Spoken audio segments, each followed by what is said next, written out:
అందరికీ నమస్తే. ఈరోజు మన డే 201 మార్నింగ్ 4:20కి లేసాననమాట. సో, లేచిన తర్వాత ఫ్రెష్ అప్ అయ్యి half an hour meditation complete చేసుకున్నా. మీరు కూడా మెడిటేషన్ చేయండి. రిలాక్స్‌గా ఉంటది. తర్వాత 48 లాస్ ఆఫ్ పవర్ బుక్ చదువుతున్నాను. లా నంబర్ 41 చాలా ఇంట్రెస్టింగ్ ఉంటది. చదివిన దాన్ని అప్పుడే ఎక్స్‌ప్లెయిన్ చేసేసిన. చాలా fantastic topic. Watch till the లాస్ట్‌లో ఉంటది. సో, నిద్ర సరిపోలేదు కావచ్చేమో హెడేక్ వచ్చుండే బాగా. సో, స్ట్రెయిట్‌గా ఎళ్ళిపోయినా. పోయి మసాజ్ చేసుకున్నా. మసాజ్ చేసుకున్న తర్వాత జిమ్‌కెళ్ళిపోయినా. సాటర్‌డే మనకి అకాడమీ క్లోజ్ ఉంటది కదా! సో, అకాడమీకెళ్ళలేదనమాట.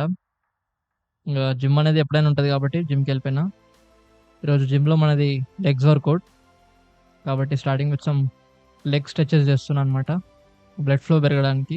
స్ట్రెచింగ్ చేస్తే బ్లడ్ ఫ్లో పెరుగుతది. వర్కౌట్ చేసినప్పుడు ఆ బ్లడ్ ఏం చేస్తదంటే మంచి మజిల్స్‌ని పంప్ చేస్తదనమాట.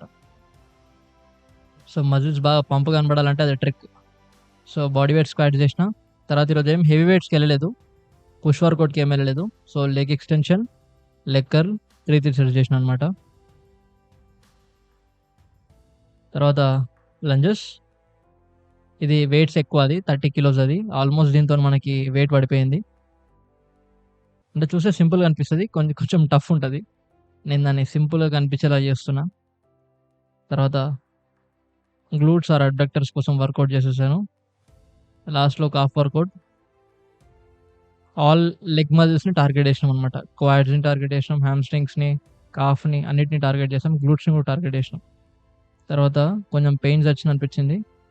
ఎళ్ళేటప్పుడు ఫుల్ బాడీ అంటే ఫుల్ లెగ్స్ మొత్తం స్ట్రెచింగ్ చేసినాననమాట. మీరు కూడా చూడండి స్ట్రెచింగ్ ఇంట్లో చేయండి. ఒకవేళ మీకేమైనా నరాలు నొప్పున్నా, లెగ్స్ గాని ఫటిగ్ అయినట్టు అనిపించినా, పెయిన్స్ ఉన్నా ఈ స్ట్రెచెస్ చేయండి. కొంచెం యూ విల్ ఫీల్ ఫ్రీ.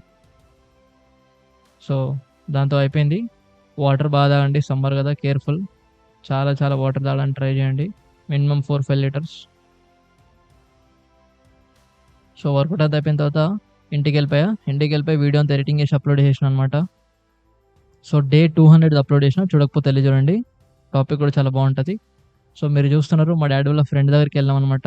చిన్నప్పుడు ఫ్రెండ్. మీరు అంకుల్ సౌండ్ వినలేరు.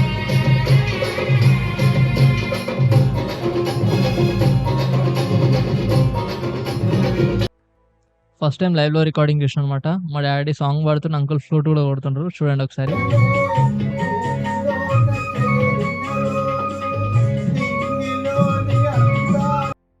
వాళ్ళిద్దరూ సాంగ్స్ బాగా పాడతారు. బాగా మ్యూజిక్ ప్రియులనమాట. So, that's all for today guys. Video ఎక్కువ రికార్డ్ చేయలేదు. Take care everybody. వాచ్‌ఫుల్లీ.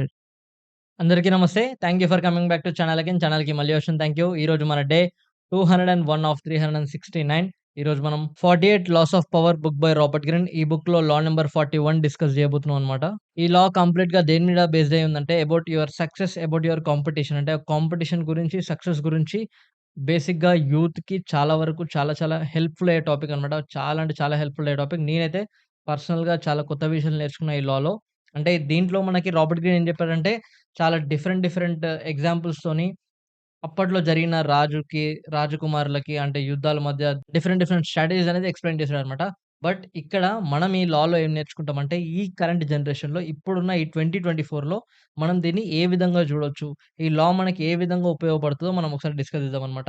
ఎందుకంటే రాబర్ట్ గెయిన్ రాసింది ఆల్ టైప్స్ ఆఫ్ లాంగ్వేజెస్‌ని, ఆల్ టైప్స్ ఆఫ్ హిస్టరీని యూజ్ చేసుకొని, దాన్ని బేస్ జేసుకొని అక్కడి నుంచి ఆయన తీసుకొని రాసాడు గాబట్టి, సో, మనము అది డిస్కస్ జేసి మనకు లాభం లేదు.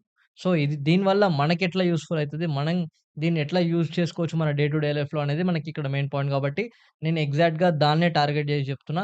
ఈ బుక్‌లో తీసుకున్న ఎగ్జాంపుల్స్ అన్నీ తీసుకొని చెప్పాలంటే, చెప్పడానికి నాకు బోర్ కొడతది, వినడానికి మీకు బోర్ కొడతది. ఎందుకంటే అన్ని డిఫరెంట్ టైప్స్ ఆఫ్ ఎగ్జాంపుల్స్ ఉన్నాయన్నమాట. కాబట్టి మనకేం అవసరమో అది మాత్రమే డిస్కస్ జేయాలి గాబట్టి, ఎగ్జాక్ట్‌గా స్ట్రెయిట్‌గా పాయింట్‌కి మాట్లాడితే ఏంటంటే, how to become successful and how to completely eliminate the competition. మనం కాంపిటీషన్‌ని ఎట్లా ఎలిమినేట్ జేయొచ్చు, ఎట్లా సక్సెస్ గావచ్చు అనే ఒక ఫాంటాస్టిక్ టాపిక్ అన్నమాట. సో, లా నంబర్ 14 హెడ్డింగ్ ఏంటంటే, avoid stepping into a great man shoe అంట. అంటే ఆల్రెడీ బాగా సక్సెస్ అయిన పర్సన్ ఉంటాడు గదా! సో, ఆ పర్సన్‌ని నువ్వు ఫాలో అయినవంటే డెఫినిట్‌గా నువ్వు గూడా ఆ రేంజ్‌కెళ్ళాలంటే ఎవరైతే సక్సెస్ అయ్యారో అంతకంటే నువ్వు డబుల్, ట్రిపుల్ కష్టపడితేనే ఆయన పొజిషన్‌కెళ్ళగలుగుతావు అనేది ఒక టాపిక్ అన్నమాట. సో, మీకు అర్థమైతే ఇట్స్ ఓకే. అర్థం కాకపోతే I will explain in another way. చూడండి ఇక్కడ ఫర్ ఎగ్జాంపుల్ ఇప్పుడు 'చిరంజీవి' ఉన్నారు. రైట్? 'చిరంజీవి' సక్సెస్ అవ్వడానికి 'చిరంజీవికి' కాంపిటీటర్ ఎవరు లేరు. ఎందుకంటే ఆ ఫ్యామిలీలో he is the first person కాబట్టి డైరెక్ట్‌గా 'చిరంజీవి' వచ్చిండు and people are accepted Chiranjeevi right. But 'Ram Charan' వచ్చినప్పుడు ఏమైందంటే, 'రామ్ చరణ్' చేసే ప్రతి డాన్స్ మూవ్ చిరంజీవి కంటే బాగా చేస్తున్నాడా లేదా? 'రామ్ చరణ్' చేసే ఫైట్స్ చిరంజీవి కంటే బాగా ఫైట్ చేస్తున్నాడా లేడా? 'రామ్ చరణ్' చేసే యాక్టింగ్ చిరంజీవి కంటే బాగా యాక్టింగ్ చేస్తున్నాడా లేదా? అంటే ఎప్పుడైనా గుర్తుపెట్టుకోండి 'రామ్ చరణ్' కమ్స్ ఫ్రమ్ చిరంజీవి. కాబట్టి 'రామ్ చరణ్' ఎప్పుడన్నా ప్రతి దగ్గర 'రామ్ చరణ్‌ని' కంపేర్ చేస్తుంటారు చిరంజీవితోని. సో, అక్కడ 'రామ్ చరణ్' డెవలప్ అవ్వడానికి he took so much of time. చాలా టైం తీసుకున్నాడు గాబట్టి 'రామ్ చరణ్' డెవలప్ అయ్యాడనమాట. చాలామంది హీరోస్ చూడండి మంచి మంచి వాళ్ళ ఫాదర్స్ మంచి మంచి సెలబ్రిటీస్ ఉండి పెద్ద పెద్ద హీరోస్ ఉంటారు. బట్ వాళ్ళ కొడుకులు కనీసం ఒక హిట్ సినిమా గూడా తీయలేరనమాట. ఎందుకంటే ఈ కంపారిజన్ అనే ఒక వరల్డ్‌లో ఈ కాంపిటీషన్‌లో చాలామంది ఓడిపోతారనమాట. సో, ఇక్కడ మనం నేర్చుకోవాల్సిందేంటంటే నువ్వేదైనా నీ లైఫ్‌లో కొత్తగా జేయాలనుకుంటే, నీ లైఫ్‌లో నువ్వు సక్సెస్ అవ్వాలి, మంచి పొజిషన్‌కెళ్ళాలనుకుంటే నెవర్ కాపీ సమ్‌వన్. సో, ఇక్కడ జూడండి. నువ్వు కాపీ జేసినప్పుడు ఏమైతదంటే జనాలు నిన్ను కంపేర్ జేయడం స్టార్ట్ జేస్తారు. ఎప్పుడైతే నువ్వు కంపేర్ జేయడం పడతావో డెఫినిట్‌గా నువ్వు చాలా ఔట్ వర్క్ జేయాలి టు ఔట్‌షైన్ దెమ్. సో, అందుకనే దీనికి మన ఇండియన్ పాలిటిక్స్ సిస్టమ్‌లో ఇండియాలో జరిగే పాలిటిక్స్‌ని ఇంకా కొంచెం మంచి ఎగ్జాంపుల్‌తో చెప్తా చూడండి. ఫర్ ఎగ్జాంపుల్ ఇప్పుడు రాహుల్ గాంధీ ఉన్నారు. ఓకేనా? రాహుల్ గాంధీ భారత్ జోడో యాత్ర అని క కాశ్మీర్ నుంచి అంటే కన్యాకుమారి నుంచి కాశ్మీర్ దాకా మొత్తం వాకింగ్ జేసిండనమాట. సో, ట్రై టు అండర్‌స్టాండ్ అంత కష్టపడాల్సిన అవసరం ఏముందుకు? రాహుల్ గాంధీకి అంత కష్టపడాల్సిన అవసరం ఎందుకు? ఎందుకంటే హి కేమ్ ఫ్రమ్ గాంధీ ఫ్యామిలీ కాబట్టి ఆయనని ప్రతిసారి ఇందిరాగాంధీతో, రాజీవ్ గాంధీతో, జవహర్లాల్ నెహ్రూతో వీళ్ళతో కంపేర్ చేస్తుంటారనమాట. సో, కంపేర్ చేస్తుంటారు కాబట్టి ఆ కంపారిజన్‌లో ఈయన విన్ అవ్వాలి. విన్ అయ్యి జనాల ట్రస్ట్ తెచ్చుకోవాలి. కాబట్టి అంతకంటే ఎక్కువ కష్టపడాలి. ఇంకెక్కువ కష్టపడాలి. ఇంకెక్కువ కష్టపడాలి. అప్పుడు మాత్రమే వాళ్ళకి నమ్మకమొస్తది. ఫర్ ఎగ్జాంపుల్ ఇంకో ఎగ్జాంపుల్ తీసుకుందాం. రాజశేఖర్ రెడ్డి ఉన్నాడు. సో, రాజశేఖర్ రెడ్డిని డైరెక్ట్‌గా సీఎంగా అంత ఎక్కువ కష్టపడ్డాడు. జనాల దగ్గరికెళ్ళిండు. మెల్లిమెల్లిగా step by step, step by step CM అయిపోయాడు. But when it comes to Jagan, అదే జగన్ సీఎం అవ్వాలంటే ఎంత కష్టపడ్డాడో చూసారా? ప్రజా సంకల్ప యాత్ర అని 2017లో ఆంధ్రప్రదేశ్ మొత్తం నడిచిందనమాట. సో, ఇక్కడ గమనించండి. ఎప్పుడైనా నువ్వు ఒక గొప్ప వ్యక్తి నుంచి వచ్చినావనుకో, నువ్వు ఆ పర్సన్ కంటే ఔట్ షైన్ జేయడానికి నువ్వెక్కువ కష్టపడాలి. నువ్వు మరి టూ మచ్‌గా కష్టపడాలి. సో, అంత కష్టపడే ఓపిక ఉంటే you can choose that way. ఒకవేళ నేను ఎక్కువ కష్టపడను, బట్ నాకు కొంచెం షార్ట్‌కట్ మెథడ్స్ వల్ల నేను సక్సెస్ కావాలంటే you have to try something new without taking help of any other person. నువ్వు ఎలాంటి పర్సన్ యొక్క హెల్ప్ తీసుకోకుండా ఓన్‌గా కొత్తగా ఏదైనా ట్రై చేసినప్పుడు డెఫినిట్‌గా people will accept you. So, ఇక్కడ చూడండి మన తెలంగాణకి సీఎం కేసీఆర్ అవ్వాలంటే సీఎం కేసీఆర్ చూడండి ఎంతో కష్టపడ్డాడు. ఇప్పుడు కేటీఆర్ అవ్వాలంటే కేటీఆర్‌ని ప్రతిసారి కేసీఆర్‌తో కంపేర్ చేస్తారు. అండ్ కేటీఆర్ సీఎం అవ్వడం చాలా టైం పడతది. But Revanth Reddy all of a sudden CM అయిపోయాడన్నమాట. అంటే అక్కడ చూడండి రేవంత్ రెడ్డిని కంపేర్ చేయడానికి ఆయన ఫ్యామిలీలో ఎవరు లేరక్కడ. He never comes from great shoe. డైరెక్ట్‌గా వచ్చేసిండు. కాబట్టి డైరెక్ట్‌గా పీపుల్ యాక్సెప్ట్ చేసేసిర్రు. అదే నువ్వు వేరొక గొప్ప పర్సన్ చేతి నుంచి వచ్చినావనుకో, వేరే వాళ్ళు ఎవరైనా రికమెండ్ చేసారనుకో, డెఫినిట్‌గా నువ్వు వాళ్ళకంటే ఎక్కువ కష్టపడడం అనేది చాలా టఫ్ ఇది. ఒక పాయింట్ చూడండి.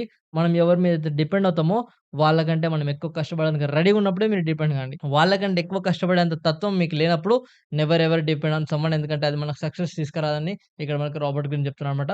సో, అందుకనే try to be authentic always. నువ్వు చేసే పనిలో, నువ్వు తీసుకున్న ఫీల్డ్‌లో నువ్వు అథెంటిక్‌గా ఉండడానికి ట్రై చెయి. ఆల్రెడీ ఇంతకుముందుకు ఎవరు అది చేసి లేనిదుంటే నువ్వెంత చిన్న పని చేసినా అది స్పెక్టాక్యులర్‌గా ఉంటది. And people will accept you. అదే నువ్వు ఆల్రెడీ చేసిన పనిని నువ్వు మళ్ళీ చేయాలనుకుంటున్నావనుకో, you have to out work a lot of time. నువ్వెక్కువ కష్టపడాలి. సో, అంత కష్టపడే దాని నుంచి ఎస్కేప్ అవ్వాలంటే సింపుల్‌గా మనం ఏం చేయాలి? Try to do some new things, different things. ఎవ్వరు ఇంతకుముందుకు అటెంప్ట్ చేయని థింగ్స్‌ని మనం ఫైండ్ ఔట్ జేసి, సార్ట్ ఔట్ జేసి, వాటిని మనం బయటికి తీసుకొచ్చి, వాటికి సంబంధించిన టూల్స్ అన్నిటిని మనం ఎమర్జ్ చేసుకొని, దాన్ని తీసుకొని ముందుకెళ్తే డెఫినిట్‌గా మనం సక్సెస్ అయ్యే ఛాన్స్ ఎక్కువుంటాయని ఇక్కడ మనకి రాబర్ట్ గ్రీన్ చాలా క్లియర్‌గా మెన్షన్ చేస్తున్నారనమాట. కాబట్టి దీని నుంచి మనం నేర్చుకోవాల్సిందేంటంటే you have to think always innovatively. ఇన్నోవేటివ్‌గా థింక్ చేయడం స్టార్ట్ చేయండి. క్రియేటివ్‌గా థింక్ చేయడం స్టార్ట్ చేయండి. ఎప్పుడైతే కాపీ చేయడానికి ట్రై చేసినప్పుడు, ఆ కాపీ చేసేటప్పుడు డెఫినిట్‌గా నువ్వు ఇంకా కష్టపడాల్సింది ఎక్కువుంటది. నువ్వు కాపీ చేస్తావు బట్ హార్డ్ వర్క్ ఎక్కువవుతది. అదే నువ్వు కొత్తగా క్రియేట్ చేసావనుకో, తక్కువ హార్డ్ వర్క్‌తోని ఎక్కువ సక్సెస్ తెచ్చుకోవచ్చు అనేది ఇక్కడ మనకి రాబర్ట్ గ్రీన్ చెప్తున్నారనమాట. So, these are different different examples అనమాట. పొలిటికల్‌గా తీసుకోండి, సినిమా ఫీల్డ్‌లో తీసుకోండి, ఏదైనా ప్రొడక్ట్ బిల్డింగ్‌లో తీసుకోండి. Everywhere applies. This applies everywhere. I hope మీకు అర్థమైందనుకుంటున్నా. That is about law number 41 and that is about our day 201. That's all for today, guys. Jai Hind. Take care, everybody. See you all tomorrow.